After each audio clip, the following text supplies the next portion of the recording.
And here we go. We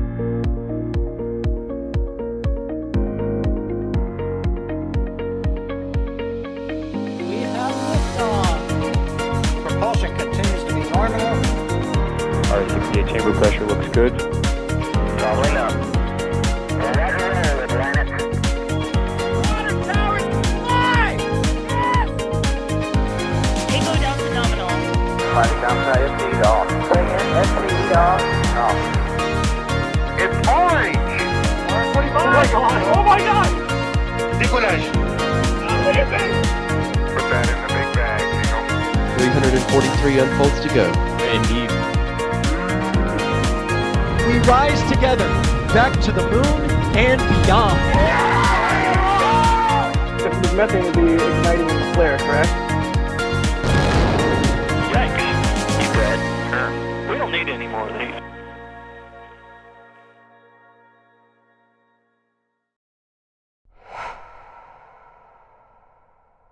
Good morning, everyone, and welcome to our coverage of Starlink Group 8-11, hoping to lift off in just under an hour from Cape Canaveral at Florida. I'll be your host for today's mission. I'm Trevor Sesnick, and I see all those 5x5s in chat. Thank you, everyone, for that. As always, a reminder, if you have a question, make sure you tag us in chat with that at NASA Spaceflight, and I'll add it to a queue so we can hopefully answer it. But thankfully, I am not alone today. First joining us is Dee. Dee, how are you doing this morning? You know, I'm doing all right. Looking at the clouds out here, it's a little iffy. That's to put it lightly. However, we have a rocket on the pad, and we have a chance of liftoff a bit later today. So I'm always happy to be here. Yeah, the weather certainly doesn't look ideal, but we'll get more into that in a second. But I also want to welcome Mr. Max Evans. Max, how are you doing? Good morning, Trevor, and everyone else who is joining us. Weather is the big question mark this morning, as there is a lot of cells brewing off of Cocoa Beach and Satellite Beach, and also to the north of us, as you can probably see from one of our HUT cameras looking off towards 39A. So the window goes until noon. So, oh my goodness, that does not look good. I think this is one of our Cape cams. That does not look good whatsoever, or port cams. I mean, the window goes until noon. Hopefully, they don't have to use it. But I think the weather forecast actually deteriorates the longer we wait. So SpaceX has a real incentive to try and launch as soon as possible this morning. Yeah, I believe the window starts off at 25% violation and goes to 40. However, right now this is looking pretty much like 100% chance of violating, to me at least. Yeah, it is Anyway. not too friendly. There's a marine hazard warning right off Port Canaveral, and looking at the radar in the area, it does not look very friendly. Yeah. Anyway, let's get into what we're hoping to see on today's launch, right? This is the second launch attempt of Starlink Group 8-11 following a scrub about 24 hours ago due to recovery weather downrange. But as usual for these missions from the Cape, this will be launching 21 satellites into a roughly 300-kilometer circular orbit at 53.16 degrees. The number 21 may sound familiar, and yes, that means that there will be 13 direct-to-cell satellites on today's mission and 8 normal V2 mini satellites. This is part of the missions where SpaceX is rapidly building out that direct-to-cell fleet. The booster is B1077, flying for its 15th time. It last flew about 39 days ago, and Max will get into its history here in just a second. Following launch, it will attempt recovery on Just Read the Instructions, and Just Read the Instructions was tugged down range by Cygnet Warhorse the First, and then Bob will be down there for ASDS support and also fairing recovery. This will be SpaceX's 88th launch of 2024 and 371st Falcon 9 mission in general. So Not as many launches as I think SpaceX was hoping to be at this part of the year, but still impressive nonetheless. The launch, also as usual from the Cape, will be going northeast, as you can see here. So that green area is kind of the launch exclusion zone, and then that orange area is the exclusion zone for landing. So that blue point is the estimated booster recovery, and then the green point above is the estimated fairing recovery zone. But with that, Max, can you take us through the missions that B-1077 has supported in the past? Absolutely. So it started out in life with Crew 5 and then has since moved on to GPS 3 SV06, Inmarsat I6 F2, CRS 28, Intelsat G37, NG20, and then 8 previous Starlink missions. So it has a bit of experience, and as we said yesterday, holding it about hopefully 15 flights today. It's obviously very in the middle age range right now compared to the rest of the fleet. It's not young anymore, but it's not quite old.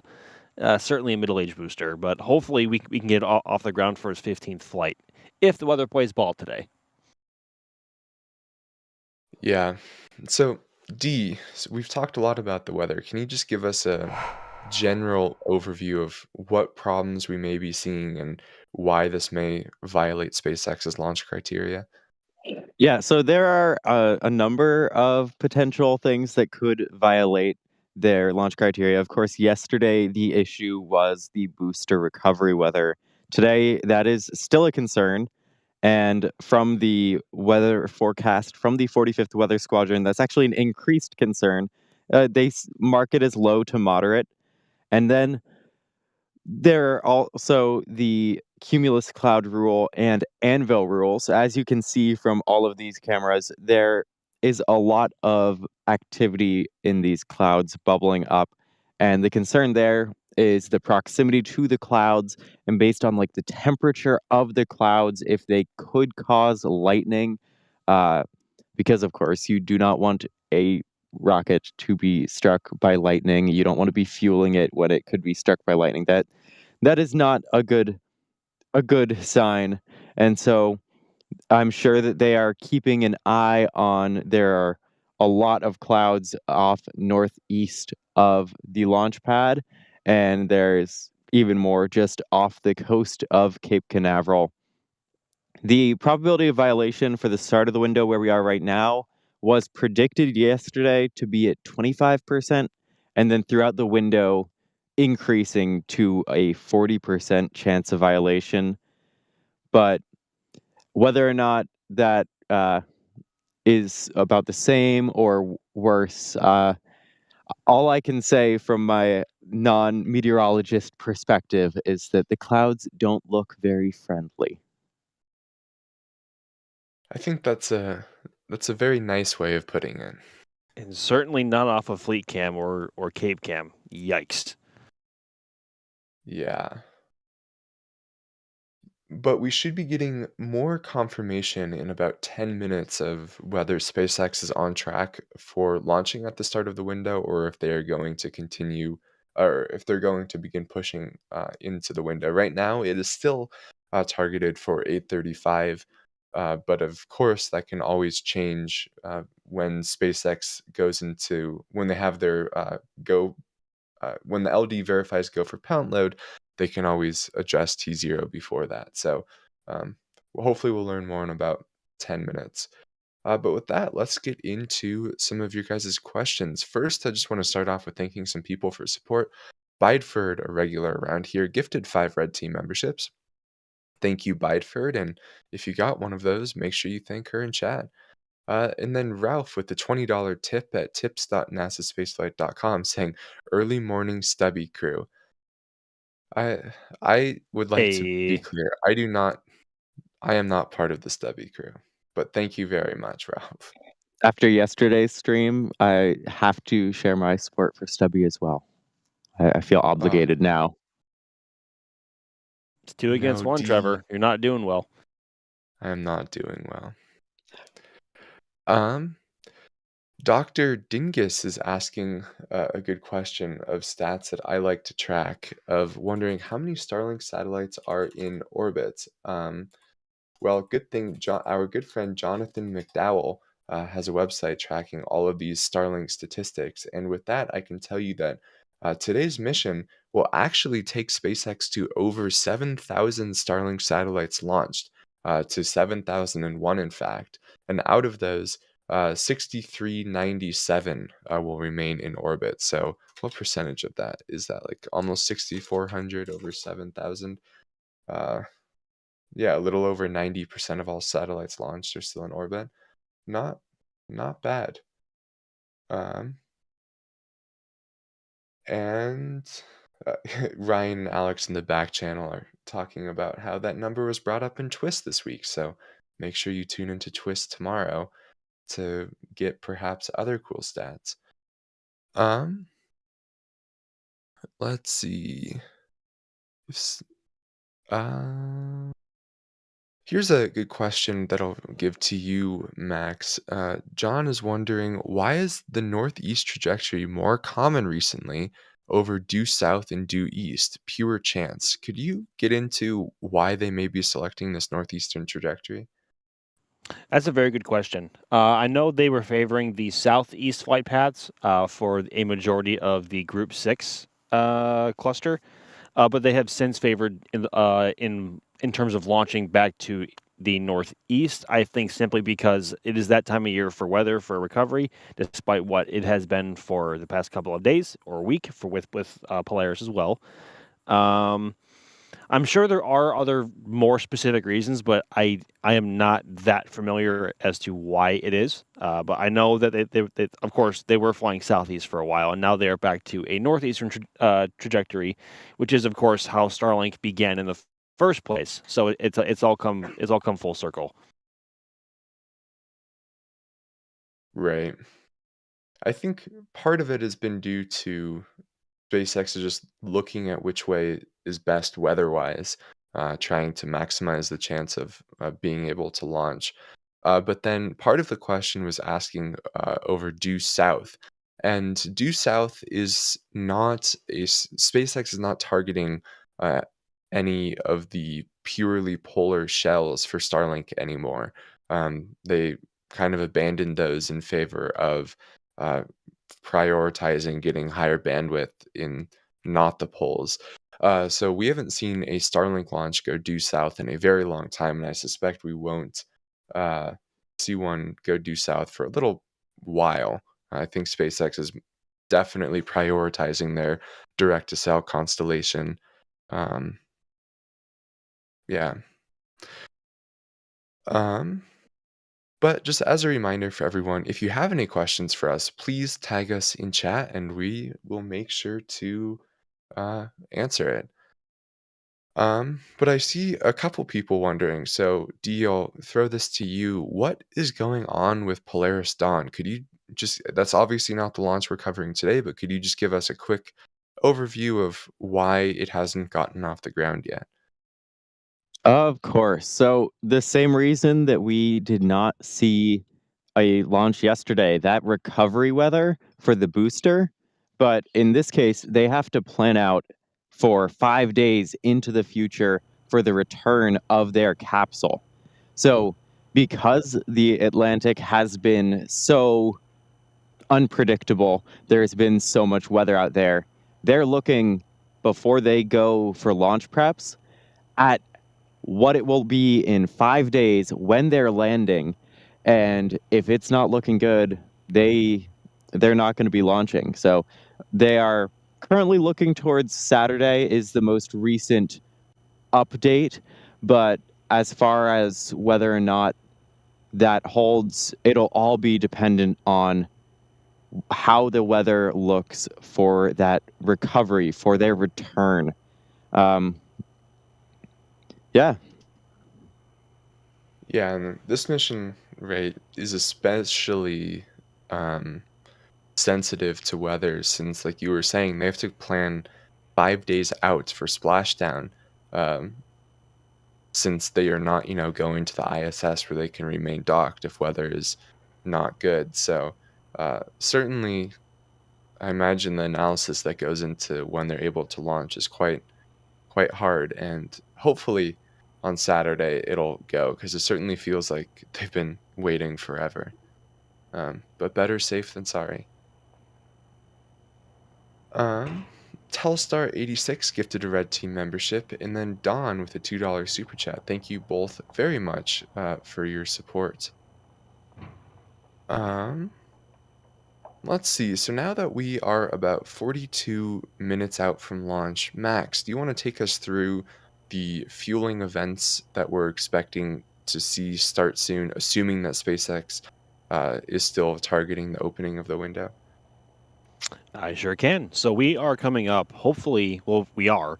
So we are currently holding at just under 42 minutes, and at T minus 38 minutes is a critical milestone, because that is when the SpaceX launch director will either verify or not verify that they are go for prop load based on a variety of factors, including whether is the vehicle ready, ground systems, etc. And so, assuming that he or she does give clearance to prop load, stage 1 RP1 and stage 1 liquid oxygen loading will begin.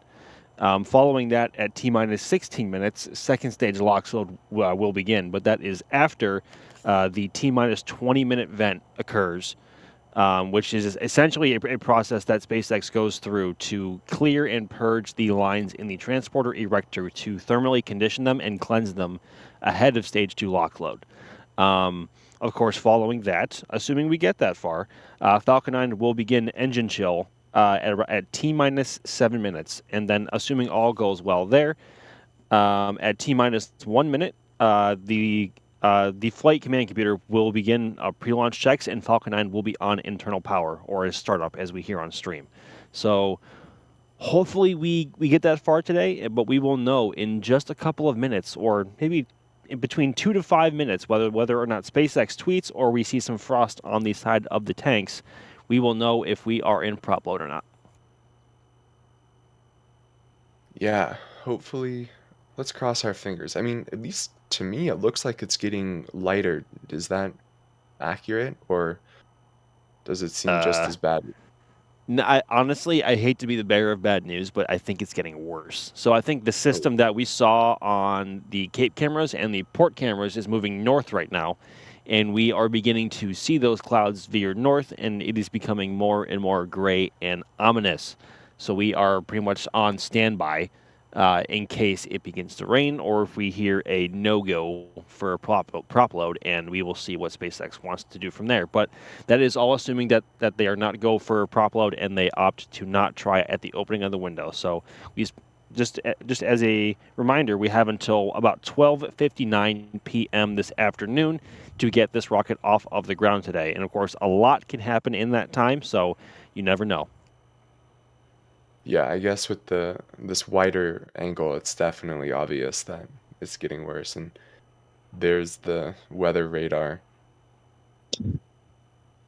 Certainly doesn't look like a launch is going to happen soon to me, but hopefully I'm wrong. I've been wrong many times, so.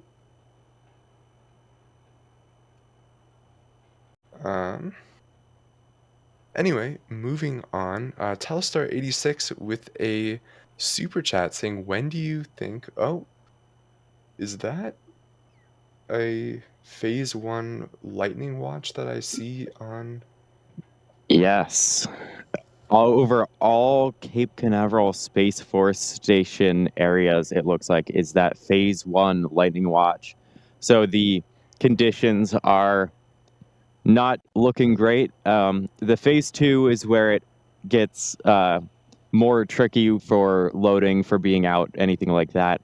But the phase 1 is not a good sign, especially because we see more clouds forming, more clouds moving up over the Space Force Station and then moving towards Kennedy. Yeah, and Alex is pointing out in our back channel that it also seems, when we were showing the weather radar, it seems like downrange in booster recovery zone there was some weather as well. Again, as Dee mentioned earlier, the booster recovery weather was listed as low to moderate, and that was what ended up delaying the launch from yesterday to today. But we should be finding out more any second now when SpaceX posts.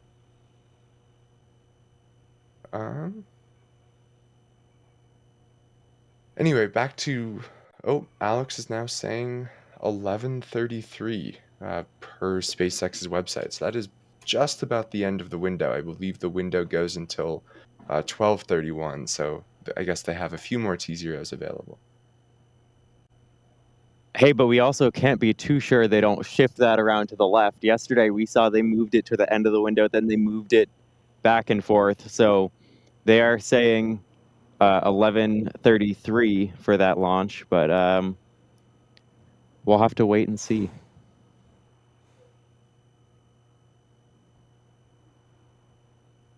Indeed, we will. In the meantime, I just want to thank a few more people real quick. Telstar86 with a super chat saying, when do you think we will get full stack Starship testing? Really want patch 5 to add to the collection. My personal opinion is we're probably several weeks away from that still. It seems like SpaceX is really prioritizing getting some work done around the launch site. Right, we've seen them doing a ton of reinforcement and other work on the chopsticks, and just all around the launch pad in general. So my guess would be we're still several weeks out. And I think Chris just joined us. Chris, do you agree that we probably won't see full stack Starship testing for a couple weeks? Yeah, my ears pricked up when they mentioned Flight 5. I was like, ooh, Flight 5. We have been in this kind of like holding pattern. As per usual, there's always the occasional SpaceX official or ex-post which says, vehicle readiness is ready. We're all ready to go. No problem at all. We're just waiting for the FAA.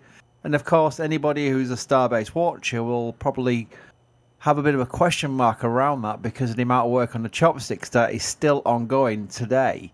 And there is probably still some B14.1 testing, some SLAP testing to those, the initiated Starbase followers who understands what that means, ahead of what is going to be a big milestone, the potential catch of Booster 12 by the chopsticks. And that is what the work is related to. There's no inaccuracies about the readiness of the vehicles because they have been through their testing ahead of return to the pad for full stack testing, which, by the way, brings a bit of synergy because the full stack testing will be when we release the patch for Flight 5. And I'm desperately wanting to leak it because it's amazing. But Adrian said we're going to release it when they go back to full stack, so that's what we're waiting for.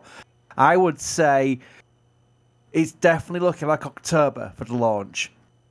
When in October, I really don't know. And it would be unfair to guess because it is that far out that we can't really assume what it will be. But I would say we're at least 4 weeks away from a launch.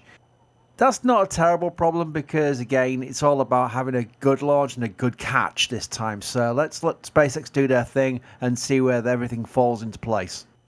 Good morning, Chris B. Morning.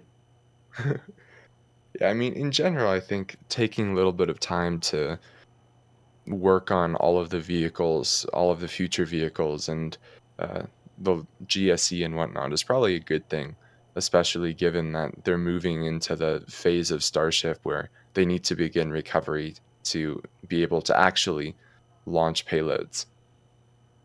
Yeah, there is a lot to go wrong on Flight 5, and in a pretty spectacular way if things go so far out of place. So I don't really blame SpaceX for wanting to take more time to make sure that all of their hardware at hand is 100% ready and that they leave nothing on the table for this.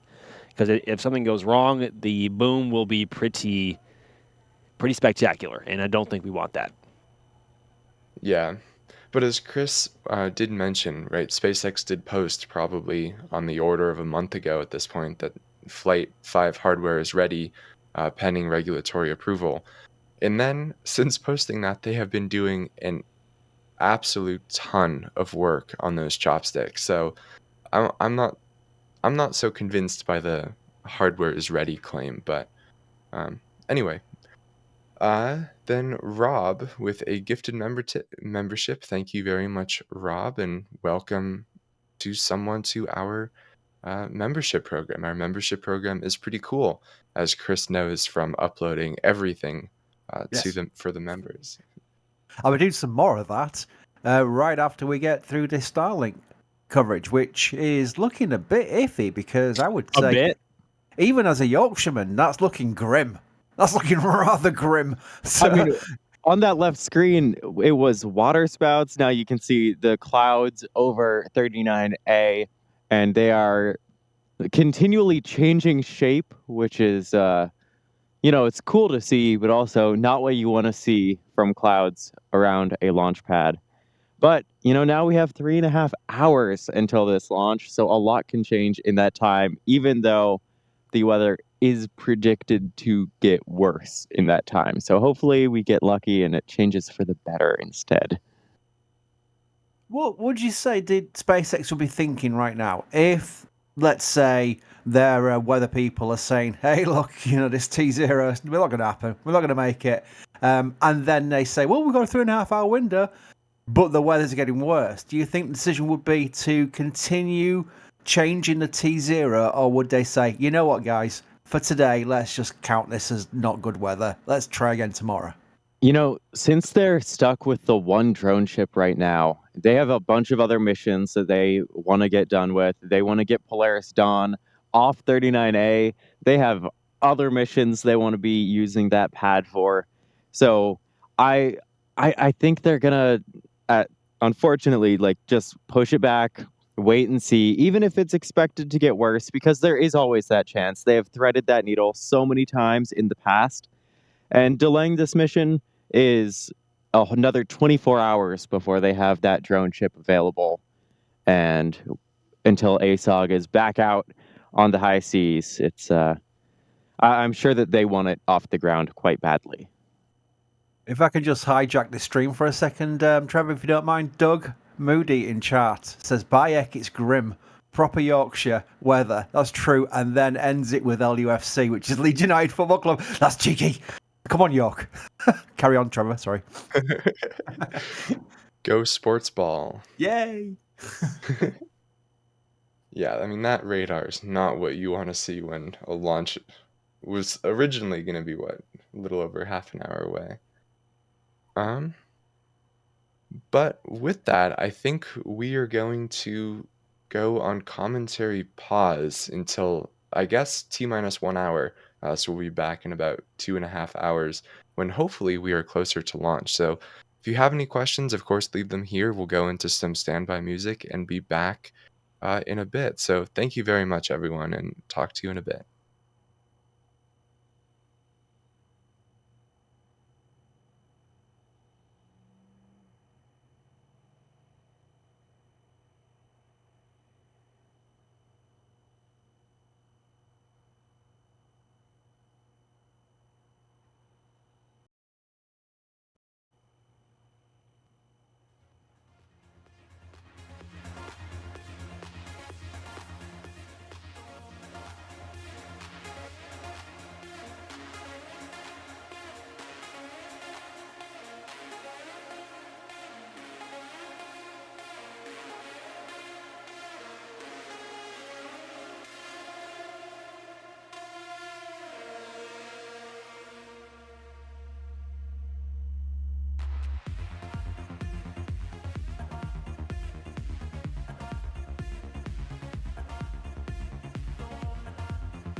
Welcome back, everyone. We are now under an hour away from the launch of Starlink Group 8-11, and the weather is looking a little bit better, so let's cross our fingers and hope that SpaceX is able to get this launch off the ground.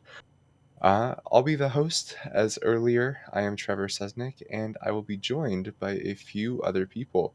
First of all, Chris. Welcome back, Chris. Hello. I saw an SLS delivery and I thought, well, I'll pop on and talk about that for a bit.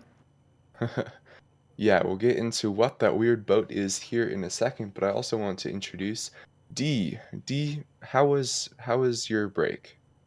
It was very nice. I got some breakfast. We got to see a boat now. So it was a good break and the weather's looking good.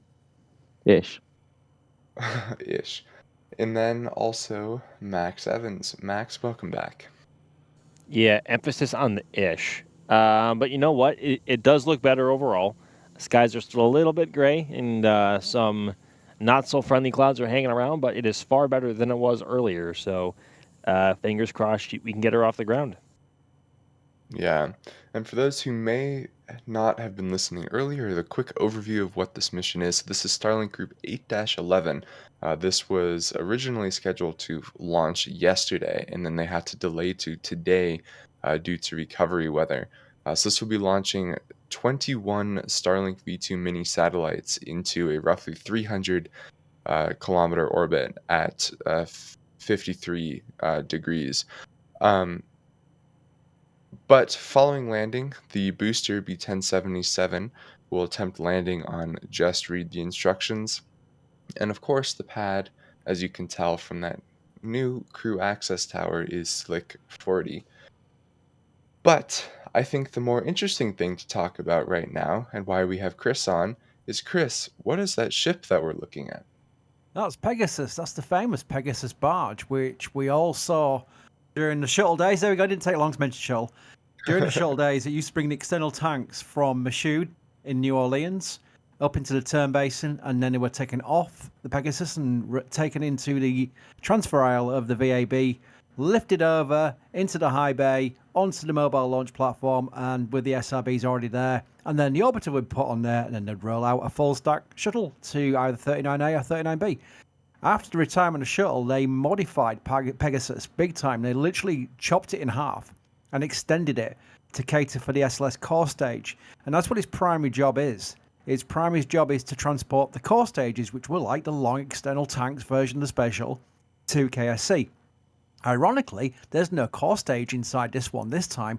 This is being utilized during the gap between core stages to transfer 3 Artemis hardware elements. And I believe my list I've got here is stage adapter for Artemis 2, the boat tail for Artemis 3, and a core stage engine section for Artemis 4.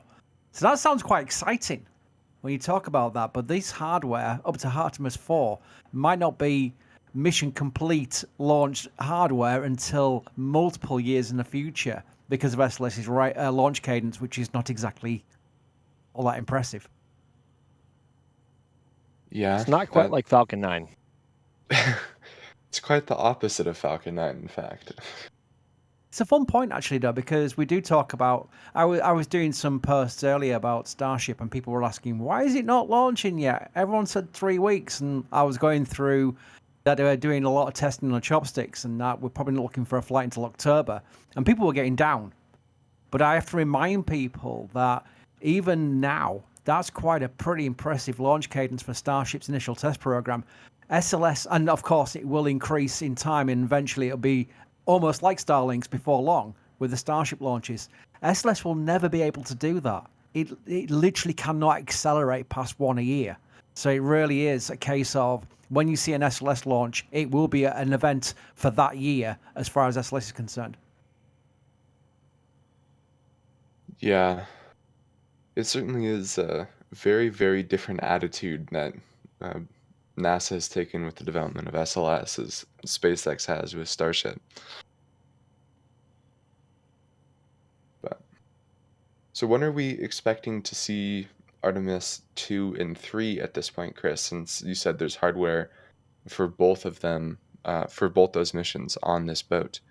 Yeah, the interesting thing about Artemis 2 is SLS is ahead of the curve as far as the flow, we call it. That's what they call it, the processing flow towards launch. The biggest roadblock, shall we say, for Artemis 2 is the investigation into the heat shield on the previous flight, where Orion came back down and they found some items of interest, shall we say, with the heat shield of the Orion. And that needs to be investigated fully, and if they need to do any changes to the next Orion's heat shield, or if they're fine with it in the condition it is, and they can go for it. And if all falls into place, it could launch by the middle of next year. And I say could. Of course, with any rocket, not just SLS, we're not picking on SLS here, any rocket can delay, and they usually do. And that is perfectly fine because you don't want to rush anything with these rockets, especially SLS, because if you lose an SLS rocket, it's not like Starbase where they got another one down the road. in a production bay. It really is a case of that rocket has to work. So maybe they might be able to get to next year, sometime next year for Artemis 2. And then it gets interesting because then we're into the caveat of HLS testing. And that's where Starship, ironically, where it all falls back into place, gets involved as well. So the HLS program, as Artemis goes, is fascinating because it does involve SLS and Starship working together, hand in hand, to make sure that they're on a path towards the return of humanity to the moon. So it's going to be very interesting to watch how this all plays out. Yeah, that's for sure. The one interesting thing is with the heat shield that you were talking about, it seems like that's something that should have been caught on all of the heat shield tests that they do, including the re-entry test of Orion. But I guess re-entering from the moon is a completely different beast than even a simulated lunar re-entry. No, I agree. I think that's what they're probably using computerized. I think call it computer fluid dynamics. That's what the CFD. They love using that based on what they've got because it will be different. With Artemis 2, they'll get a lot of data from Artemis 2. In fact, if I was in charge of NASA, and God help you all if I was, I would say send it and just get the data on the current heat shield from that return velocity because that's where they'll get the real data from. Right now, they're going off the previous flight, and remember EFT-1, the one which launched on the Delta IV Heavy? Yeah. That had some heat shield issues when they got it back on I think it was USS Anchorage they got it back on. And they were definitely finding some pitting in the heat shield. And they still went forward with that design. So I wonder if they're probably thinking, well, look, this is an ablative heat shield. This is what's going to happen. And they're confident with it. So, yeah, it'd be fascinating to see what decision making is on that one. Yeah, interesting. That mission was before I was paid super close attention to space flight, so I didn't realize that they had heat shield issues on that flight as well. Yeah. That was actually a cool launch, by the way, Trevor. If you go back and look at the videos of it, that ironically was used as footage for The Martian, the movie The Martian. They launched. Yeah, they launched on Delta IV Heavies, and it was like, oh, that's EFT-1. Yeah, no, I've seen photos from it, and it was super cool for sure. And that's the one and only time Delta IV Heavy has ever flown with an Orion configuration. Like, it was a complete one-off. It's never going to happen again. Yeah. To be fair, a lot of Delta IV Heavy missions were kind of one-off. That rocket did not launch a ton. And also, to be fair, Delta IV Heavy itself is never going to launch again. RIP. Yeah. Oh, So sad. We've got a replay. Ooh. It was impressive. I must admit, at the time, I mean, I was probably still scarred from watching the Ares test flights, which were very silly. This was cool. This was super cool. This looked like, almost like, if only it had the liftability to do this, because this could be a great solution and probably a cheaper solution than going to SLS. But yeah, it was basically just to launch pretty much a boilerplate version of Orion, not the crude version of Orion, and just get data on the dynamics of how it performed coming back as well, because that's what they really wanted to see. They wanted to see how it would come back and how it would control for splashdown. Maybe in some distant reality, Delta IV Heavy was crew-rated, but even then, just the thought of a crew-rated Delta IV Heavy is just completely insane. Like, in no reality should that ever be the case, especially with the way the RS-68 started up. But maybe in some alternate universe, there is a crew-rated Delta IV Heavy out there somewhere. Yeah, I think between the startup of the engines and the 2 separation events required for the boosters, that would not be the easiest vehicle to crew rate for sure.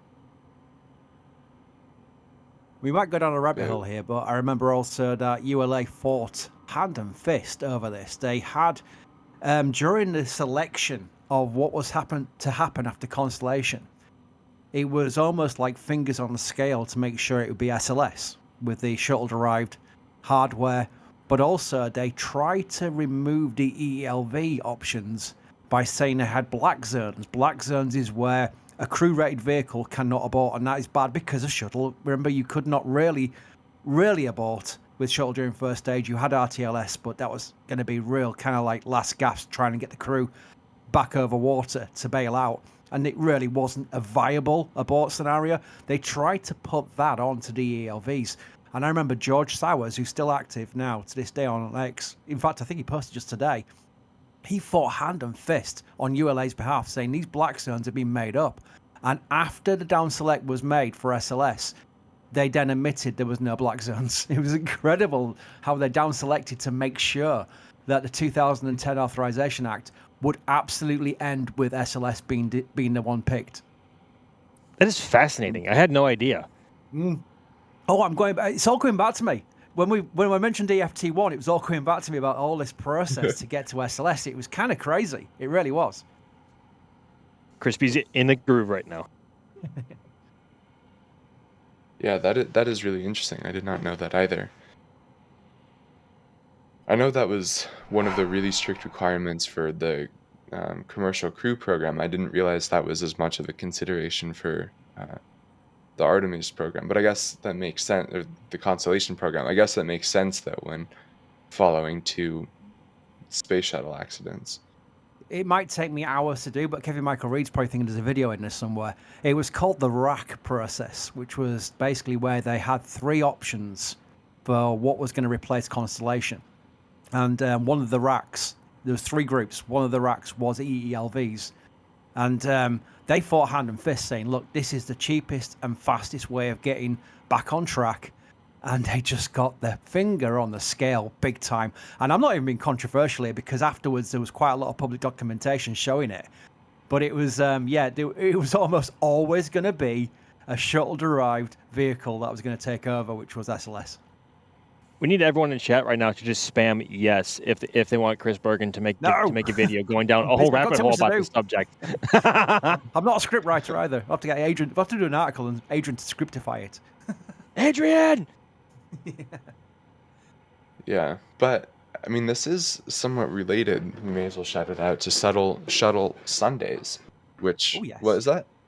It's not every weekend. It's like every weekend where there isn't some other event happening, and that you and Jack and Sawyer talk for an hour or so on Spacecast Live. It usually lasts more than an hour, but yeah, we started. Well, basically, I think it was going back to when Jack was covering Endeavour's lifting over in the California Science Museum, and we thought, hey, look, we need a few hours of coverage here. So I went on late at night, and I got my OBS working, and I just went through a load of like baby pictures of Endeavour, just showing the construction at Palmdale and then some of the missions, and it was very, very easy for me to do. Well, that's controversial there about Best Shuttle, but it was very easy for me to do. And we thought, hang on a minute, we could do a show about this. So we thought every spare Sunday we've got where there's not a museum show or something like that. It doesn't have to be every single spare Sunday, because it just takes a lot of research and L2 grabbing of photographs and videos to put together. But the next one is this Sunday, which is STS-51G, F and L. And that includes the abort to orbit. The one time an RS-25 let them down in 30 years. And that was still just a sensor problem. But that's fascinating, because you'll hear on that Shuttle Sunday, I've got videos of it where I can pump up the volume. You'll hear a controller, a lady's voice, a controller, going over the flight loop, taking over from the flight directors, basically telling the crew, engines to inhibit. And it's fascinating because she saved a second engine going down, and that would have been a bad day. You don't want to lose 2 RS-25s during ascent. 1 you can deal with and abort to orbit, but 2 gets bad. You're talking about a transatlantic abort then. So that's going to be a real fun Shuttle Sunday coming up. And the one after that, Trevor, is going to be Atlantis' maiden flight, the Best Shuttle. And we're going to do a full show dedicated just to Atlantis' first flight. Awesome. Yeah, but with that, as we are approaching T-minus 38 minutes, we should probably switch over to talking a little bit more about Falcon 9. D, can you take us through the countdown that we are expecting SpaceX to start in approximately 2 minutes if everything is on track? Absolutely. So at the T-minus 38 minute mark, that is when SpaceX's launch director would verify go for propellant load. And then at 35 minutes, they would start RP-1 loading into the rocket and first stage liquid oxygen loading. From there, at the T-minus 20 minute mark, they would start to chill down the infrastructure for the second stage liquid oxygen loading. So we get that 20-minute vent. And at 16 minutes, that's when they actually start that liquid oxygen loading. Once it gets a bit closer at the 7-minute mark, they start to cool down the engines. And then in the last minute of launch, there are a couple different things. You get the final go for launch. The propellant tanks are pressurized to final flight pressure, and the computer begins final pre-launch checks. But the big thing we're looking at right now is in the next minute and a half, the launch director should verify whether SpaceX is go for propellant load. And then either hopefully around the 35-minute mark, we get a tweet from SpaceX so that we know that they're actually going for this launch T0, or eventually we can start to see frost forming on the bottom of the booster and a little bit of condensation there that makes it clear that they have started loading that liquid oxygen. So we don't have long to wait now until hopefully we get some good news about this launch. Indeed. Yeah, as we've been saying, they're currently targeting liftoff at 11:33 local. That is 15:33 UTC. However, the window does extend for approximately another hour until 12:31 local or 16:31 UTC. Right, it's not a continuous window. They can't launch at any points in it, but they have a number of T0s that they're able to target if they want to continue monitoring weather. But on that note, Max, how is the weather looking since earlier this morning? It's definitely looking a little bit better, at least. I mean, just as a side-by-side comparison, like if you A/B from Space Coast Live from then until now, obviously, yes, it looks a lot clearer, and the clouds look a lot less menacing. But overall, it's still a little bit gray. There's still a decent amount of clouds hanging around, kind of graying out the atmosphere and making things seem kind of eerie. And there are a bit of storm clouds that we can still see off in the distance, but those shouldn't be too much of a factor, if at all, depending on what SpaceX verifies. So overall, it's much better than it was this morning. The sun is out, and we are still baking per usual because Florida in the summer. But overall, yeah, it looks to be doing a lot better. Cool. Yeah, it definitely seems to be trending in the right direction. When we have a moment, As we we'll like also to check say. out. Yeah. When we have a moment, we'll also check out the radar in hopes that we can see if downrange weather is looking a little bit better, since downrange weather was the cause of yesterday's launch abort, not launch scrub, and then also earlier it definitely looked like downrange was a little bit. Looked like there was some weather systems downrange as well, but we obviously don't have as good of an idea on how those are affecting the launch as the weather at the launch site. But with that, I want to get to some of your guys' support. Robert's Auto Repair became a PadVed member, so welcome to our membership program. And then now for some questions, which as a reminder, as always, if you have any questions, make sure you tag us in chat with that at NASA Spaceflight, and we will try our best to answer it. Yeah, Steve just said, do you have a link for downrange weather? We don't really have a great idea for downrange weather. We just get what the 45th Space Wing gives us in their weather report, which they listed it as low to moderate. Another nice thing to look at for that downrange weather is a little bit of radar for along the coast. And then there are actually some buoys at different locations. So it depends on the mission, how close a buoy can get, but that can give you an idea of the seas. And so it definitely depends. It's not like there's one sort of place we can go to look at. And the 45th provides a pretty good, just simple all-in estimate. And today that was the low to moderate for that booster recovery weather, like you said. Right.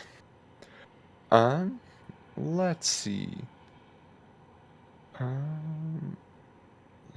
Sorry, just going through some of these questions are 3 hours old from earlier, so trying to find some newer ones. Magnum here with an interesting question, wondering, why is Falcon 9 unable to hold its propellant while Starship can hold for up to 30 minutes? Max, do we have a good understanding of why Starship is able to hold? Well, it's for Falcon. It's a combination of a lack of insulation and the RP1 being super chilled. And so, with the RP1 being super chilled, obviously, once it begins to, it enters the tank, it immediately starts to warm up and gain temperature. And of course, because it's super chilled, its density decreases, and they can shove more in the tank to get more performance out of it. So if they wait too long, the RP1 races in temperature too much, or it can boil off, and they lose the amount of RP1 that they would need otherwise for a successful mission. As to why Starship can hold propellant, that is actually a really good point. I'm not 100% sure why that's the case, because Starship equally lacks insulation like, say, SLS or Delta IV Heavy with any foam, because obviously it uses both liquid methane and liquid oxygen, which are both cryogenic. So I'm not entirely sure. My guess would be it comes down to surface area to volume ratio, where Starship, since it's so much bigger, your surface area to volume ratio is way lower, so the tank is accepting heat at a much thermal energy at a much lower rate when you average it out over all of the mass. So because of that, they're able to hold a bit more, would be my main guess. And we also, right, we don't have a super good idea of like what the liquid oxygen temperature is on Falcon compared to Starship. It's very possible that for now they're deciding to have Starship have a little bit warmer of propellant than Falcon. But it's a very good question that we definitely don't have a full answer to. It's a very good point. Um, Here's a good one for you, D, since you and Max have been out at the Cape tracking all of the SpaceX stuff. When are we expecting a shortfall of gravitas to be ready to return to support landings?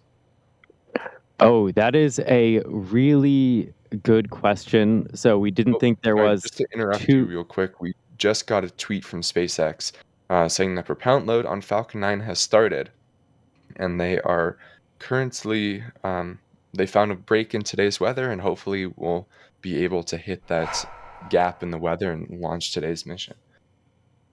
Sorry, D, continue. No, not at all. That is a fantastic news. Always great to get that update. So we don't have a solid line for when ASOG will be back. There are deck pieces that have been removed. They're doing some work to fix it up. So we'll have to keep an eye on it with our fleet cam. And we haven't unfortunately gotten any sort of more solid information. TLDR, hopefully soon.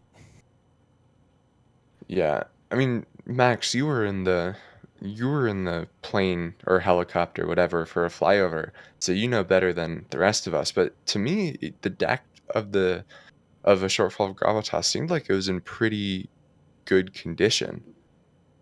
I mean, overall, it seemed like it was okay. Obviously, the panels that they were replacing, I think, was where a majority of that damage occurred. Obviously, between the weight of the booster on the bells compressing and maybe denting or bending the plates on top. Not really sure. But the damage overall seemed minor, but obviously to a point where they felt the need to repair the deck. And obviously, if they didn't, they felt it would have imposed some risk in terms of a booster recovery, in terms of maybe booster stability with the legs or the octograbber or both. Not really sure. But it does not look like it's that bad. But obviously, with it being taken apart, it's still more than nothing. So I think it'll take a bit more time. Yeah. Interesting. Let's see. Ken is wondering if this does not go today, will the launch of Galileo be impacted? I don't remember when Galileo is. We can check nextspacelight.com, which will inform me that it is currently September 15th. But it seems like there's a launch between Galileo and now. There's the Bluebird launch, which is RTLS. So my guess would be probably not. It Isn't would be more Galileo the also expended?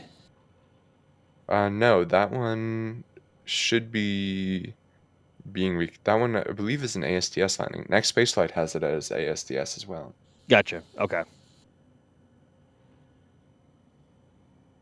I do feel like there is an upcoming European launch that is expended. I don't remember which one though. And yeah, I was thinking the same, and it's not Clipper. I was thinking about something else, but I thought it was I thought it was that one. Obviously not.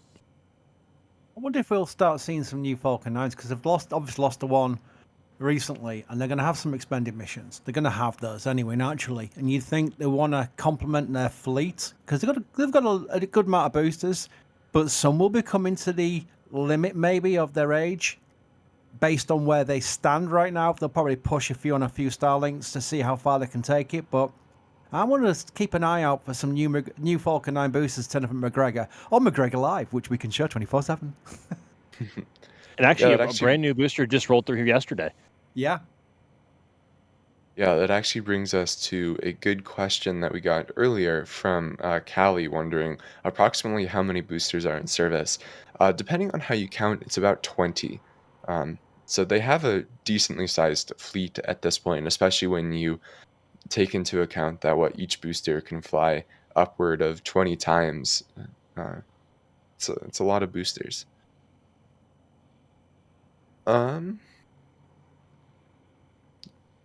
Let's see. When will Starlink 8-12 launch? Any updates on Starliner?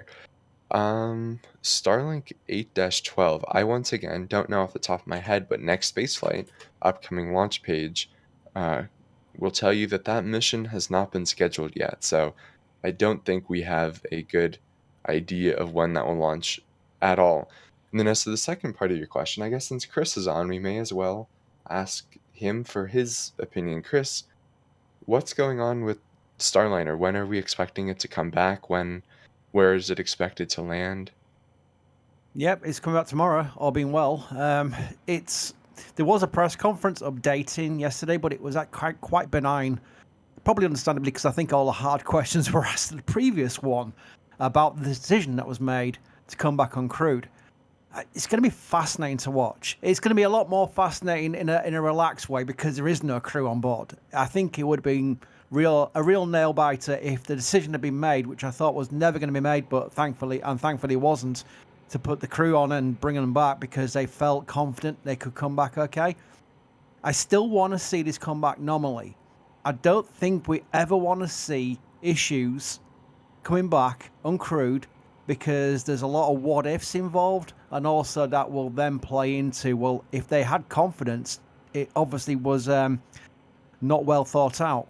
So we want to see a nominal return, and it will come back to White Sands for its nominal airbag landing. Remember, people aren't used to Starliner because it hasn't flown frequently. It will come back and land on land with its airbags. And I really do hope it works well because, yes, there is a lot of fair criticism about Boeing's management structure and some of the things that have come out since. But let's not forget, and this was a real nice point made by Anaska in L2 actually, saying, look, just remember there's a lot of hard-working, very talented, no-fault engineers working on Starliner who are hurting right now. And I can imagine they must be really hurting because their vehicle, which they will love, all these engineers do love their vehicles. I've heard it enough times to know that's something I can say with confidence. Will be really hurting about the slights that are being placed on Starliner fairly because it's had issues. So it's only fair that they're being reported. But if they bring it back uncrewed without any issues whatsoever, at least that'll be a small victory and it will help them with the next flight and the decisions made for the next flight because there's every potential they may fly another uncrewed mission just to completely have a clean mission all the way through before they put a crew back on it again. Yeah, I think the Starliner program definitely deserves some criticism, and like you were saying, it definitely seems like there have been some poor management decisions. However, the blatant SpaceX fanboyism of hoping that it goes wrong or thinking it's funny is definitely just rubs me the wrong way. It's like this is a spacecraft that could have crew on it. We want it to be 110% safe. So if they have to take a while to get there, I'm fine with that. It also, Trevor, it's very important to have redundancy. It's never been the case. We can go back to the 30-year history of the space shuttle. When Columbia was lost, America had to rely on Soyuz. When shuttles retired, America had to rely on Soyuz. You know, this we're talking about U.S. domestic capability here, crewed launch capability. What was Jim Bridenstine's famous line? American astronauts from American soil, American rockets or something, wasn't it? I've probably butchered that slightly, but it was a great saying. It was something that's important as well, because having that redundancy means that if one vehicle, such as Starliner or even Dragon, let's face it, Dragon could easily have an issue in the future, heaven forbid not. But if it does have an issue, especially on a cargo mission, for example, where it plays into the crewed missions as well, then you do need to have another US vehicle to pick up the slack. And that's where you want a successful Starliner being there ready to cater for that redundancy. Yeah, I mean, it doesn't even need to be Dragon that has an issue. It could be Falcon 9 having an Yep. anomaly like happened earlier this year and is grounded for a little bit. Anyway, going back to today's Falcon launch, Soul Productions is wondering, will we be able to see Falcon more north around Pennsylvania? If the sky is clear, I do believe from parts of Pennsylvania you are able to see these launches since it's on that 53-degree orbital azimuth. I think at that point, you also have to mention that it has to be at night in order for that to happen. Oh, yeah, that's a good point. This is not at night, is it? Yeah, it's a lot more difficult to see Falcon 9 far away when it's daytime out than it would be at night. Yeah, very good point. But we can definitely see a large amount of frost on Falcon 9's first stage at this point. You can see the black sooty booster is slowly turning white from that frost on the liquid oxygen tank, which is exactly what we want to see. And the second stage will begin being loaded with liquid oxygen here shortly at about that T-minus 16-minute mark, as Dee was mentioning earlier. Michael Thomas with a $5 super chat saying, let's light that Falcon 9. I agree. It would be really nice if they got this mission off the ground and Polaris off the ground later this week so that they can go full steam ahead on Starlink missions again. Absolutely. It's always good to have a launch, and especially like we've talked about that they're down to one drone ship for the time being for a little bit. So one holds them up more than perhaps usually. Yeah. Okay, I see one interesting point from Ken about Starliner that I think is worth addressing is I completely agree that the Starliner program is important, but at what point does a product not worth additional investments? Well, this is what's really, really cool about the Commercial Crew Program is it's fixed price. So whenever Boeing has to do more work on this vehicle, it's not NASA, it's not the taxpayer paying for it. It is Boeing that has to eat the cost. Like with OFT2, Boeing paid for that. NASA did not give them any additional funding. So from the US, from NASA's perspective, they're getting another crewed vehicle for no additional cost outside of what they've already paid. So I think like this is the beauty of fixed price. If a company has management problems and has to go over budget, it's not on the taxpayer to make up that difference, unlike in Cost Plus. So that's a very important difference. We can also bring up the famous question that always gets asked after the T-minus 20-minute event. I know I'm keeping an eye on the clock. The famous, but why can't they just crew rate Dream Chaser? We'll cover that a little bit because that comes up every single time after this big event coming up because that's the big event. Yeah. Max, can you walk us through what we're going to be seeing in about 35 seconds? So in about 35 seconds, you were about to see a cloud of vapor start to emit from the transporter erector. And essentially what that is SpaceX is cleansing and purging and thermally conditioning the propellant lines inside of the transporter erector to prepare them for stage 2 liquid oxygen loading. And the reason why you want to thermally condition those pipes is because the last thing you want to do is flow cryogenic, super chilled, super very, very, very cold fluid through a pipe that is either at or above room temperature, or in this case, Florida, it could be at 85, 90, 100 plus degrees Fahrenheit. And if you flow a cryogenic fluid through there, you'll get flash steaming, off gassing, just a whole bunch of really nasty stuff that could end up damaging your plumbing and or damaging further hardware. So you want to make sure that those lines are nice and conditioned and ready to receive the full amount of liquid oxygen or other propellants involved. Right, and there it is. There she Just blows. on time. So yeah, T-minus 16 minutes is that next event where stage 2 liquid oxygen will begin. But now that we got that out of the way, Chris, do you want to continue with your Dream Chaser thoughts? Yeah, it's a stable thing to go and say, well, it should have been Dream Chaser. Yes. The CCT cap process, which was the down select, which was Boeing, Starliner, and Dragon, opted to go for Dragon and Starliner, Starliner being the most expensive. Dream Chaser kind of lost out mainly because of the test landing where one of the landing gears failed and went for a bit of tumble at Edwards. That landing gear wasn't even Dream Chaser hardware. For the test, they used their fighter jets gear for that, and that was at fault. So they had a caveat there, but unfortunately, I think just seeing the vehicle tumble, although it was never broadcast, but obviously the NASA people saw it, I've actually seen it myself, is not a great look, shall we say. Now, to take the Boeing Starliner issues of late and say, okay, why doesn't NASA just cancel Starliner and go to Dream Chaser? They've got the cargo vehicle, just put some windows in, some life supporting. It's not that simple. It really isn't that simple. And a big thing a lot of people don't appreciate is after they lost on the CCT cap money, which was a lot of money in the down select process from NASA, they let a lot of the crewed vehicle people go. So they'd have to get those people back. And it's not a short process. You can't...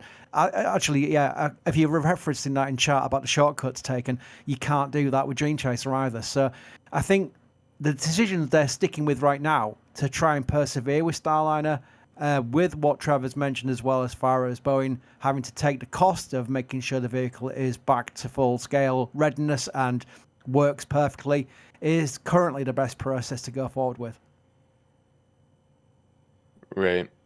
Yeah, when I got a tour of Dream Chaser before it was shipped here in Colorado, I was asking a bunch of the executives at the company about Crew Dream Chaser, and it would be a massive change, right? They would have to add an abort system to it as something that they want to add, and as part of adding an abort system, they would have to change the entire propellant that the thrusters and everything on board use, or add an additional set of thrusters and tanks for that abort system. So it sounds like it'll be a lot of work, and they're hoping that they can do it eventually. But like Chris was saying, it'll be expensive, and without a NASA contract, very challenging. But it would be awesome if it happens.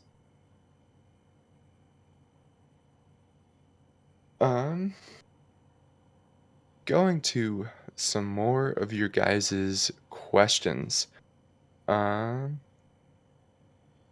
Yeah, so here's an interesting point about the Blue Origin drone ship that we've seen. Do you think Blue Origin's drone ship looks strangely familiar? Do you think they got some influence from somewhere? What are some just physical reasons why the drone ships that SpaceX operates and Blue Origin operates may look so similar? I mean, there's a lot that is involved with it. Like rockets, a lot of rockets look very similar. The drone ships for landing, okay, they need a big flat area. They need a way for the exhaust to move away from that area, and then they have necessary infrastructure that needs to exist, fire suppression systems, all that. So they need to have some covering for those. So I mean, of course they're going to look very similar. We could talk about like who had the patent for landing rockets vertically on a drone ship, but clearly that's such a general idea. It's like it's a straightforward evolution for rocketry in some ways. So yeah, Alex saying it was 2009 that Blue got the patent for it. So there's a lot that it's just dictated by the necessary physics. They want to have that big flat area. What I find most interesting about Jacqueline is that the walls are so tall and vertical for the fore and aft sections. Like, it has like this 3-story building, and if you're looking at ASOG, for instance, like, it's got the structures at the front and the back, but it's sort of angled over it to shield the structure for their housing, whereas with Jacqueline, it's sort of just a straight vertical wall, and that seems Yeah. very odd to exist so close to where the rocket will be landing. Yeah, I agree. That is striking, and it's very possible, that after Blue Origin has a few drone ship landings, they'll decide to make some modifications to the drone ship. But at the end of the day, physics is physics, and for rockets that are relatively similar size, New Glen's obviously substantially larger, but same order of magnitude. There's just one solution that physics points to, and that's the barge landing platform. Rocket Lab has talked about it as well with Neutron, so I suspect we'll see lots of landing barges in the coming decades. I think it's exciting times for Gav.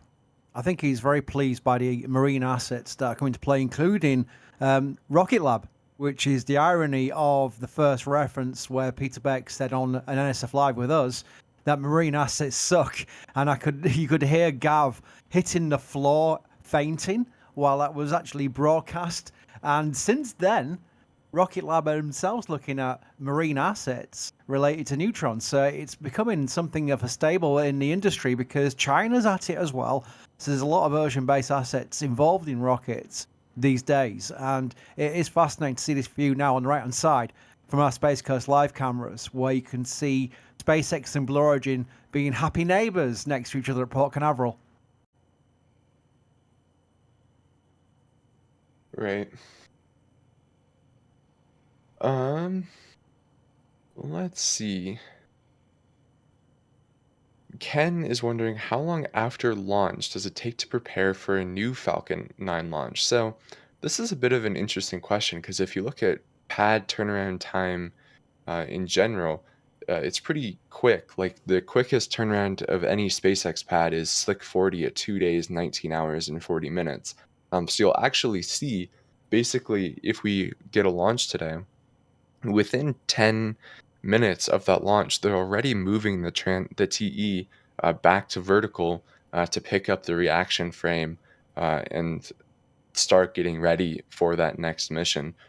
So it's very quick. And like we were saying earlier, we believe that next mission from Slick 40 is probably the Bluebird Block 1 mission, which is currently no earlier than September 12th at 4:52 a.m. Eastern.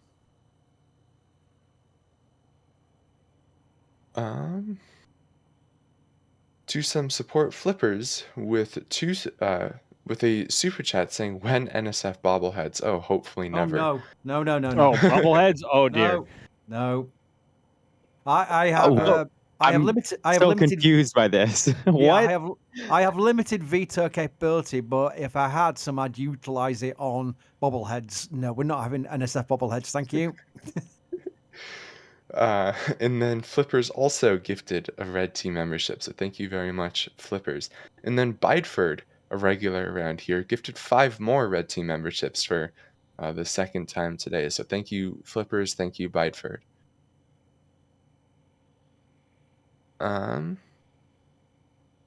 Let's see, Toast and Loaf, I love that name, is wondering, will the direct-to-cell technology just be used for low bandwidth phone calls? D, do we have a good understanding of how this DTC coverage is going to work and what you will and won't be able to do with it? We have an evolving understanding of how it'll work, I think, is a good way to put it. Because at first, they are really focusing on that emergency basic communication, whether that is just text-based and just phone call-based.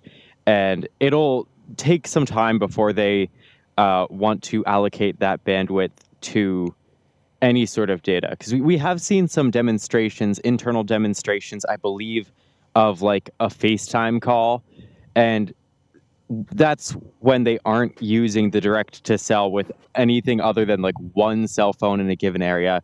It's not the sort of thing that will be able to support a whole bunch of people using all that infrastructure. It's really meant for that extreme, there is no cell connection and you can now have some sort of connection.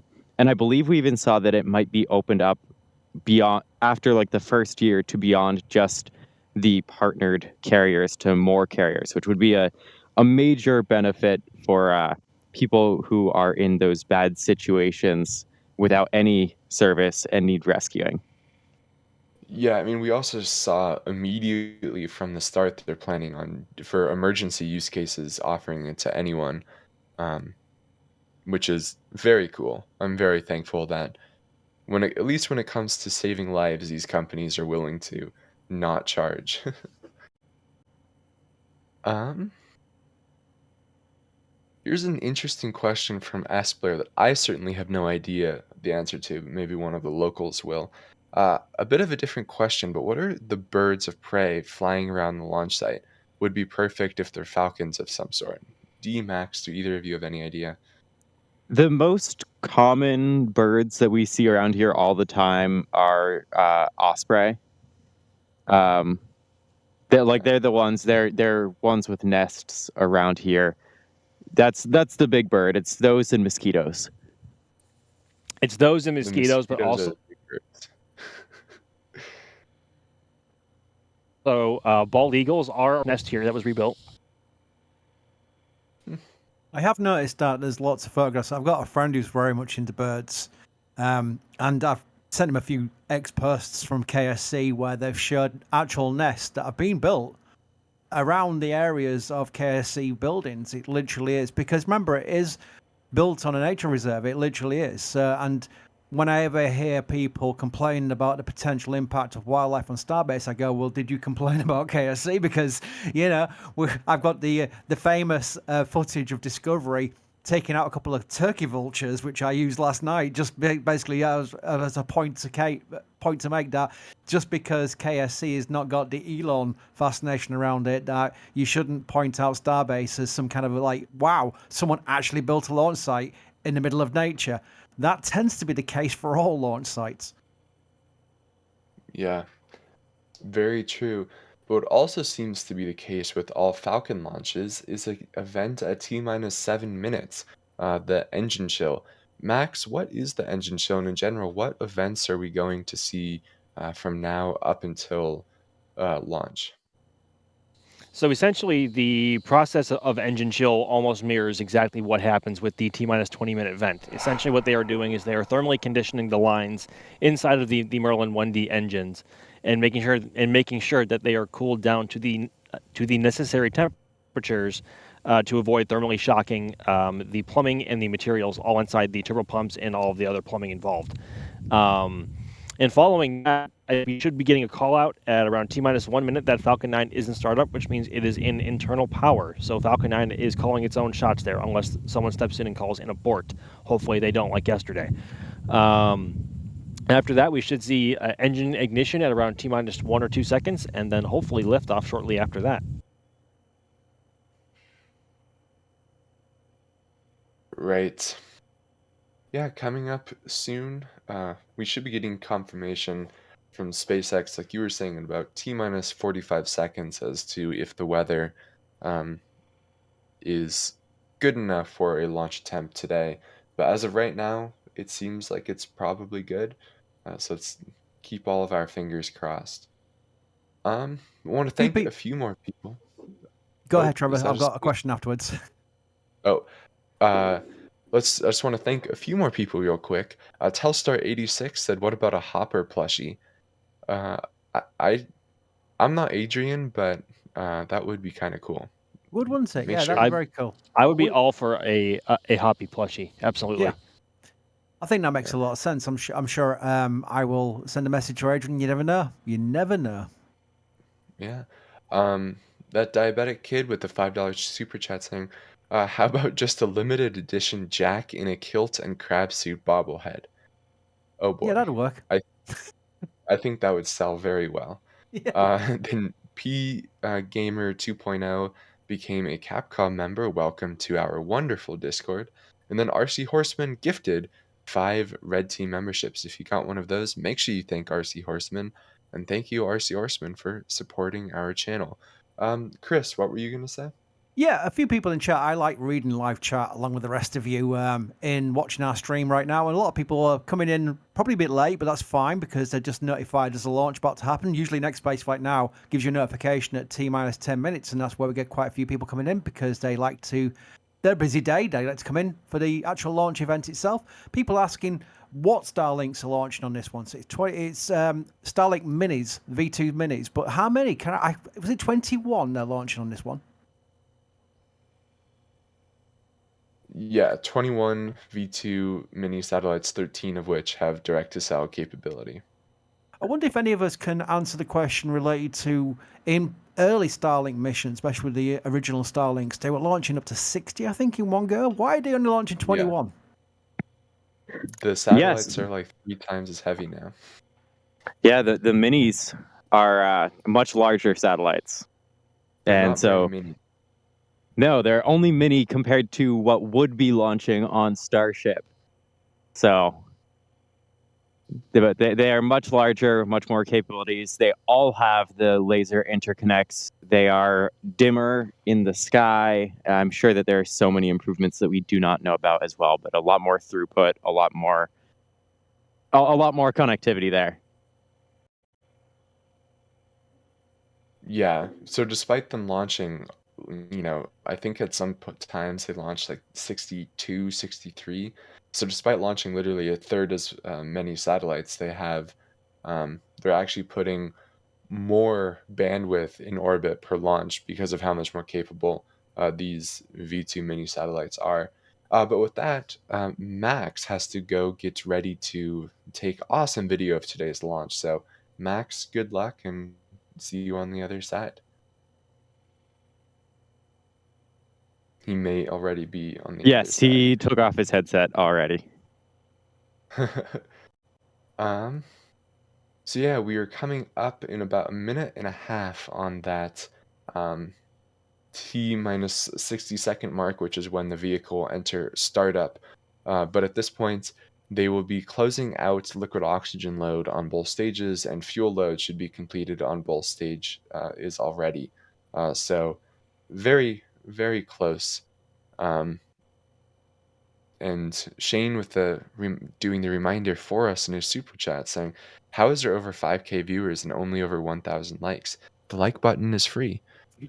But so D, what are we expecting to see in about the next 2 minutes for those who may just be joining us? I am no longer at my computer, but at the 1 minute mark, I believe that is the start of tank pressurization. And that is when the computer runs its final sort of checks for readiness for launch. At the 45-second mark, we get the final go from the launch director. And then at T-minus 7 seconds, 2 seconds. It's 3 seconds for engine startup. Sorry, what was I thinking there? And so now I'm fully focusing on to my cameras for this liftoff. Cool. Best of luck with that. And does that mean we'll be getting some super cool D slow-mo? Yes, there will be some slow-mo. Heck yeah. But with that, we are at the T-minus 60-second mark. So this is when the vehicle will be taking over control of the countdown. So up until now, it's been ground-based computers that have been telling the vehicle what to do. And at this point, the vehicle has taken over, and that transition is known as startup. And also at this time, the tanks begin pressurization to flight pressure. Just like a can of soda, you don't, when it's under pressure, the tanks are very strong, and when they're not under pressure, they're not very strong. So that's why they do that. We've crossed past T-minus 45 seconds. which means that they are go for launch. We have official confirmation from the launch director. Coming up here in about 10 seconds, pay attention to the base of the vehicle.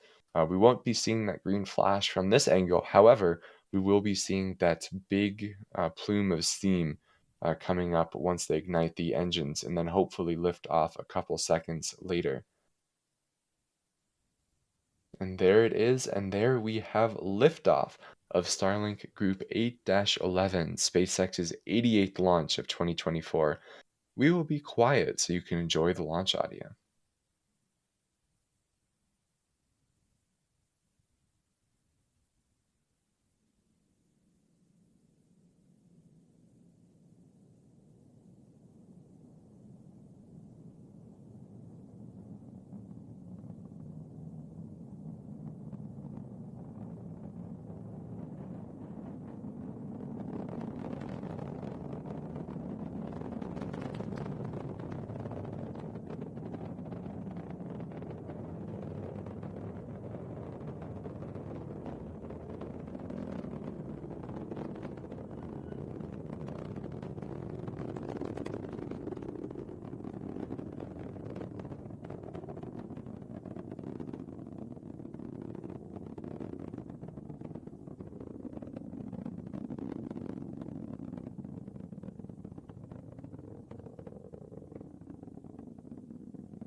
And there we have it. That was a successful liftoff of Starlink Group 8-11. The vehicle has now passed through max Q, which is the point where those aerodynamic pressures on the vehicle are the greatest. Coming up in about 45 seconds will be a series of 3 events. The first of those events will be MECO, which is when we'll see all 9 of those engines shut down. This event is staggered, so they shut down those engines in pairs of 2, which sometimes we're lucky enough to be able to see. Following that, the 2 stages will separate before ignition of the second stage. That event, oh, that is not, That can't be right. yeah, that is not today's mission. That was the previous mission landing failure. That was interesting. But yeah, then meanwhile, after, okay, this looks like stage separation now. This is the correct footage that SpaceX is showing. So here we'll have separation, that's that central pusher. And successful stage separation and ignition of that second stage engine. So that second stage will now burn for about 6 minutes before entering its initial target orbit. Meanwhile, this first stage will undergo a series of events. Chris, what events are we expecting to see on the first stage?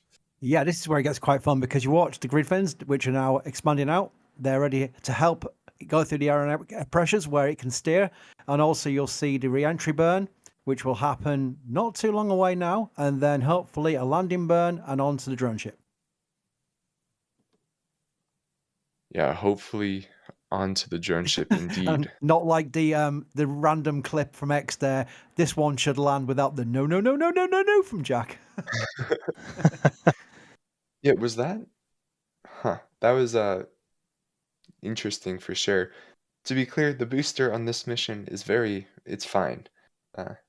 Let's cross our fingers it'll be making a landing in about 4.5, 5 minutes, somewhere in there. Because this launch, or this landing, if successful, will be SpaceX's 3rd consecutive landing. So starting to build that streak back up. But while we coast, may as well answer a few of your guys' questions. I think this one is fitting while we watch the first stage land. In the event of only having a single drone ship like we do now, is there a possibility that SpaceX would land 2 boosters on a single drone ship to keep the cadence up?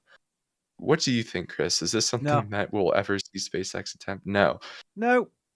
No, I mean, it's a fair question. I don't mind questions like that at all because you think there's kind of space for it. I mean, the problem is it's really risking a lot for the sake of what they'd benefit from.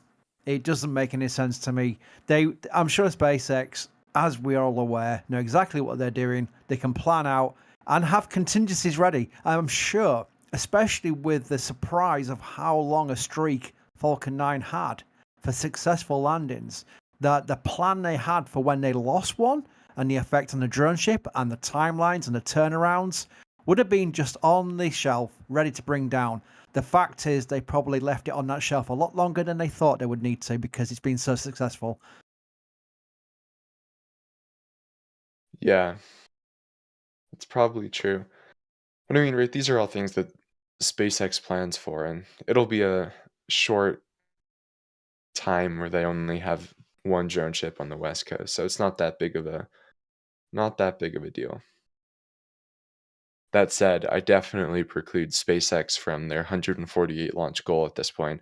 I personally am predicting that SpaceX reaches about 135 launches or so this year, but that's obviously subject to change, especially as uh, they have some big missions upcoming, like Polaris Dawn, and then converting 39A for Falcon Heavy for Europa Clipper. But on the left side of your screen, the first stage will begin its entry burn here in a couple seconds.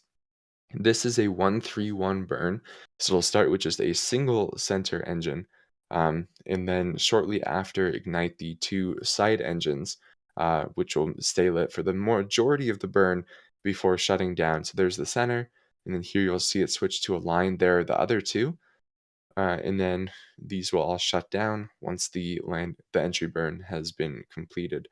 So the point of this burn is just slow down that first stage, trying to reduce its velocity, and by reducing its velocity, it reduces the heating that it experiences on reentry. So that entry burn is now complete.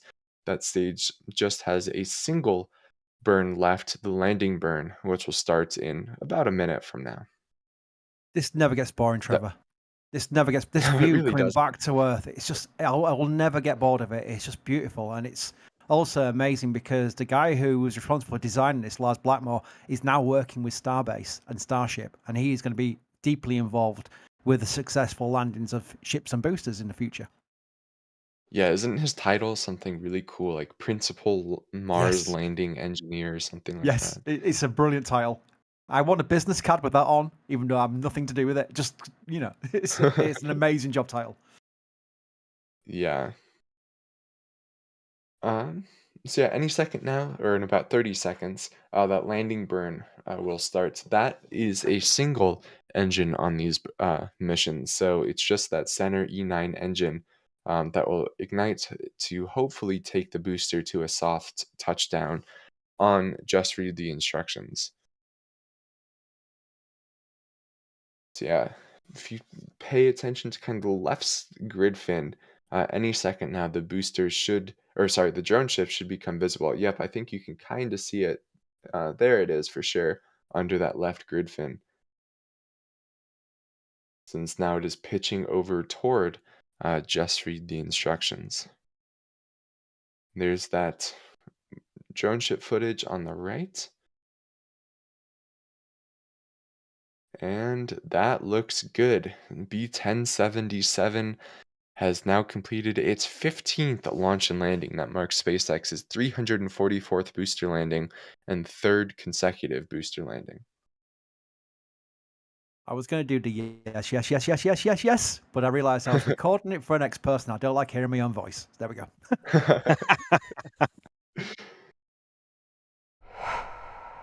Excellent. And there we have a view of the pad. That TE, as you can see, is in its thrown back position, but as I was mentioning earlier, that should start becoming vertical really any minute at this point. SpaceX does it very rapidly. But Max, how was the launch from the field? Beautiful as always. And I think you have proximity on your mic, D. Thank you. Launch was beautiful. Even though it is quite gray out toward the launch pad, that provides an opportunity to expose in a unique way to get the silhouette of Falcon 9 and then some plume detail from all 9 Merlins. So actually, we lost it in the cloud a couple of times, made it a little bit difficult to track, but we saw it for most of the way up once it came clear. And the sound, of course, because the air is so thick right now, and there's so many clouds around to help with the reverb. It was pungent. I think that might be a good word for it, pungent. And of course, the VAB was squealing as always. Just like watching a booster plunge back through the atmosphere, it never gets old. It's always such a privilege to be here. Yeah, definitely never gets old. Even after what, the 88th of this year, and this was 371st Falcon mission in general. Certainly very exciting. Dee, how was your experience? The launch itself was great. I was dealing with some unexpected camera issues, unfortunately. So that was not ideal, but I mean, like Max said, the sound today was really good. Seeing Falcon 9 go up through those clouds was fantastic. So it was a good launch and a good landing, and that is what we were hoping for today. Yeah, as we were saying, SpaceX always finds, like, it seems very often that they find a hole in the clouds to get through, even when the weather is looking terrible. So, super glad this mission got off the ground. And Alex, adding in the back channel, nominal orbital insertion was confirmed, and this is the 11th booster to reach 15 flights. That is pretty impressive. Um, let's see. Going to some support. Susie Q became a Padran member. Welcome, Susie. And then, let's see. Chris with an interesting question, not the Chris that's on stream, Oh, saying, has there been any further reduction or further discussion on the reduction of Starlink visibility in the sky, reducing its light reflection and impact on astronomy? Max, have we heard more about what they are doing to reduce impact on astronomy? So I know the V2 minis and then the previous V1s, the latter half of the V1s, they were worried about the reflections coming off of these solar panels and, of course, obstructing the views of astronomers and telescopes of the like. I believe I don't exactly know how, but I believe all Starlink satellites now are built and developed with a coating or there's some process in their there's some element in their design that greatly reduces the amount of light that they actually reflect from the sun to, I guess, impede less, if any, on telescopes, for astronomers, for astrophotographers in general. So I think their end goal is to make Starlink satellites pretty much impossible to see at night, to avoid that problem in general, and they are taking steps towards that end goal. Yeah, there are actually a couple different methods that they've used that are really cool. They've published multiple white paper like documents on it. So some of them are like a black coating that just doesn't reflect as much light. And then a totally different sort of plan is more of a mirror-like finish that actually, because it's not like a white where if the light hits it, it reflects everywhere brightly. Because it's a mirror, it's very directed. And so they can just have that not hit the earth with the angle of the satellites and stuff. And so there are a bunch of different plans. So the main time that the satellites are visible is like after sunset, right before sunrise, when the sun's still hitting them. That's when it's like the most visible, but they're taking so many different steps to help hide them, which I think is really cool. Yeah. You know what else is really cool? Replays of launch. I believe oh, we have a couple. This I believe is one of our bot cams. I don't know which one though.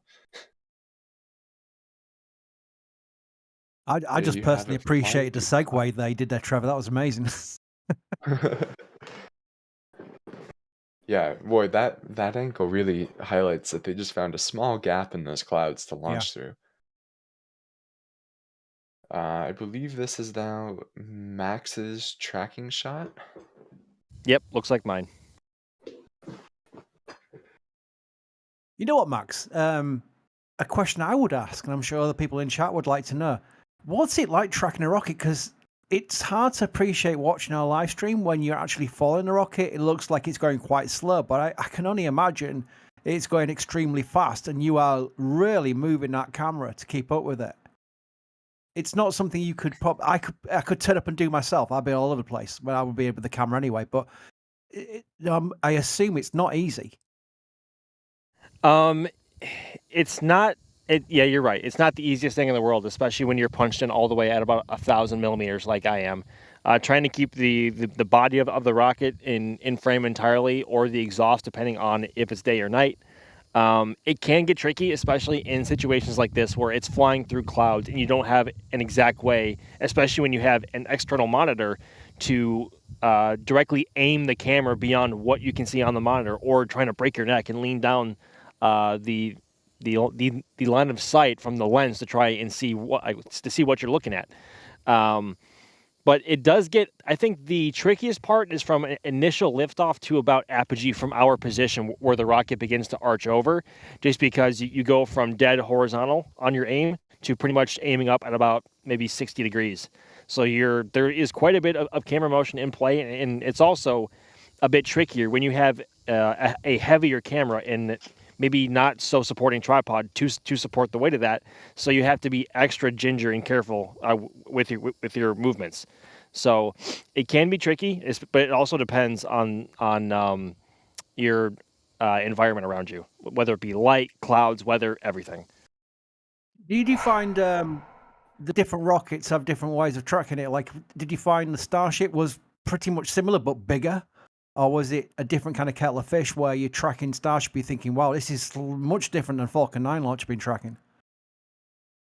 Well, actually, I have not tracked Starship yet beyond my still camera, which I guess is still the same because you're still pointing your camera at it and following it upwards. With Starship, I've watched Flight 1 and Flight 2 from about 6 miles away, and from at that point, it does move a lot from that vantage point that we were at. So I wouldn't say it was difficult, but watching from about 3 miles away for Flight 3 at our that's obviously not Danger. Wherever our spot is, about 3.5 miles from the pad, that would be tricky. Yeah, river spot. Thank you. That would be trickier just because Starship is so much bigger in your frame, and also depending on what focal length you're at, you have to prioritize whether or not you want the body of the rocket in frame. Do you want to prioritize the Raptors and the exhaust? It's really all about what you want to prioritize for your subject, especially when you're punched in like super tight. Like if you're super wide and you can very easily fit in both the rocket and the plume, have at it and go for both. It's a lot easier to track that way, and you don't have to be as careful with your movements. But the tighter in you go, the more difficult it gets, and the more any mechanical aids become useful. Yeah, Max, I really don't think you'd be wanting to track Starship from Danger Lot. That's my life advice for you today. Not with that attitude. With that, I do really want to thank Elizabeth for gifting 20 Red Team memberships. Wow. That's a lot of memberships. So Elizabeth, thank you very much. And for those 20 people in chat who got them, make sure you thank Elizabeth and check out our membership program. It's pretty cool.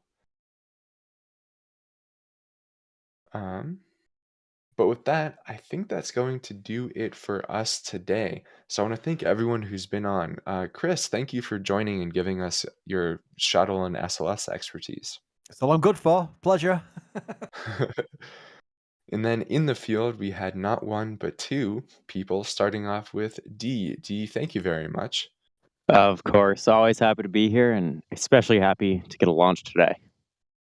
Yeah, and we'll be showing their awesome slow motion footage during the outro. So stay tuned for that. And then we had Max Evans. Max, thank you very much for being out there. And thank you very much, everyone, for coming to hang out with us. It is a pleasure, as always, sharing space with y'all. Indeed, it is. And then in the background, operating today's streams, at first we had Ryan, and now we have Jay. And then Gage is always providing his camera support. And I've been your host. I'm Trevor Sesnick. Thank you, everyone. See you guys later.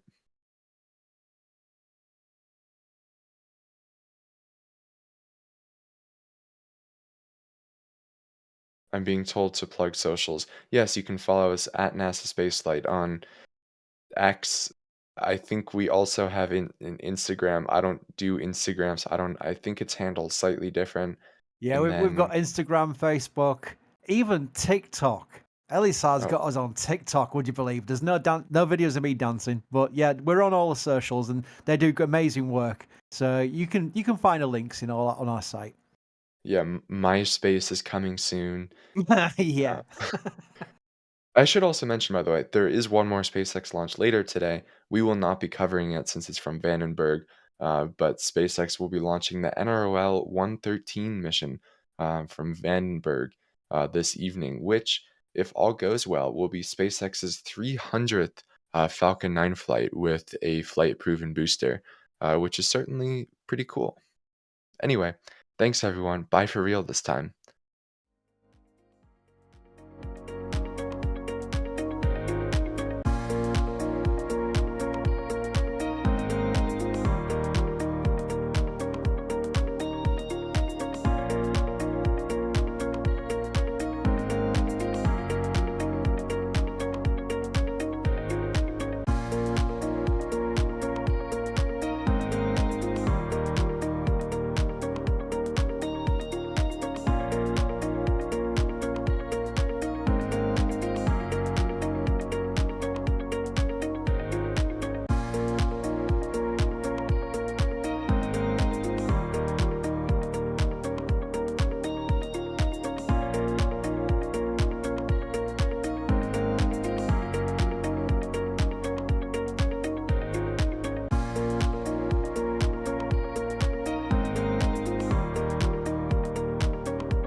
And here we go.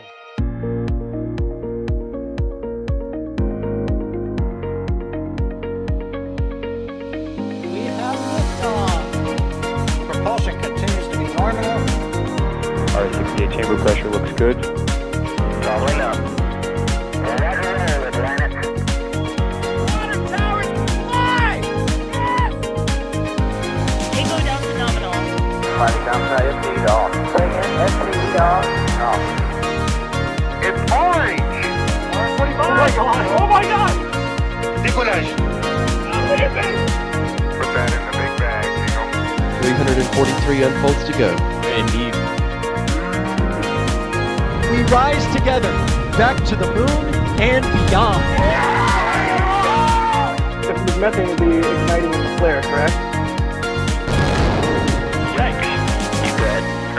We don't need any more of these.